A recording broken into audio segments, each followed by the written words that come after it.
ষড়যন্ত্রের পিছনে কিন্তু টাকা অনেক গুরুত্বপূর্ণ। যারা শহীদ হয়েছেন, যারা গুমের শিকার হয়েছেন, যারা খুনের শিকার হয়েছেন, সেই পরিবার আজ পর্যন্ত সকল পরিবার সহযোগিতা পায় নাই।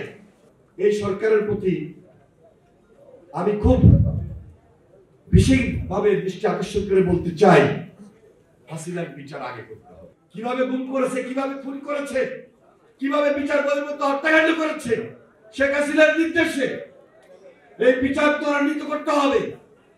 বিচার করতে এত সময় লাগার কথা নয়। এই সরকারকে কেন দিতে চাই, আগামী 1 মাস 1.5 মাসের মধ্যে আমাদের তৃণমূল পর্যায় থেকে শুরু করে উপর পর্যন্ত যত মামলা আছে সকল মামলা প্রত্যাহার করতে 1 সপ্তাহ 2 সপ্তাহ বেশি লাগে না, লাগার কথা নয়। যেই কারণে আপনারা বঙ্গভবনে আছেন, যেই কারণে আপনারা প্রধানমন্ত্রীর অফিসে আছেন, দেশ পরিচালনা করছেন, আমরা তো অংশীদার, আমরা তো জনগণ, আমরা জনগণ আন্দোলন করছি, সংগ্রাম করছি। আমাদের প্রত্যাশা আপনাদের কাছে বেশি, তবে সবচেয়ে বড় প্রত্যাশা হলো অত্যাচারিত হয়েছি, নির্যাতিত হয়েছি, এই নির্যাতনকে, এই অত্যাচারের হাত থেকে, এই মামলার হাত থেকে রক্ষা করার সর্বপ্রথম দায়িত্ব কিন্তু আপনাদের। যারা শহীদ হয়েছেন, যারা গুমের শিকার হয়েছেন, যারা খুনের শিকার হয়েছেন, সেই পরিবার আজ পর্যন্ত সকল পরিবার সহযোগিতা পায় নাই। এটা পাওয়া উচিত, ঘোষণা দিয়েছেন, কিন্তু আমরা লক্ষ্য করছি এখনো অনেক জায়গায় অনেক পরিবার তা থেকে বঞ্চিত।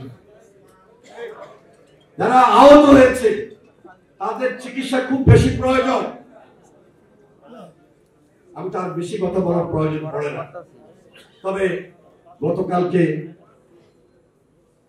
প্রধান উপদেষ্টা ওনার দায়িত্ব থেকে নির্বাচনের ব্যাপারে যে আশ্বাস দিয়েছেন, আমরা মনে করি আরো যৌক্তিক সময়ের মধ্যে নির্বাচনটা হওয়া খুব বেশি জরুরি।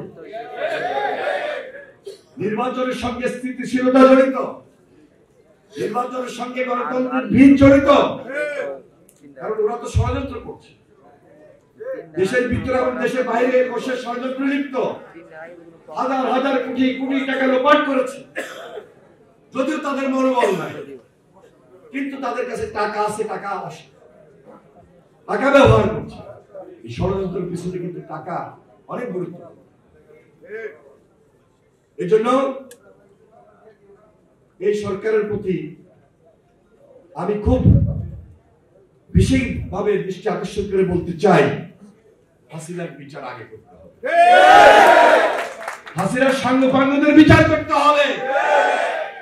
বিচারের নামে তাল বাহানা চলবে না। আমরা আগে বিচার চাই। কিভাবে গুম করেছে, কিভাবে খুন করেছে, কিভাবে বিচার বহির্ভূত হত্যাকাণ্ড করেছে শেখ হাসিনার নির্দেশে এই বিচার ত্বরান্বিত করতে হবে। বিচার করতে এত সময় লাগার কথা নয়। যাই হোক, আমি আমার বক্তব্য আর বেশি বাড়াচ্ছি না। আপনাদের প্রতি উদাত্ত আহ্বান থাকবে,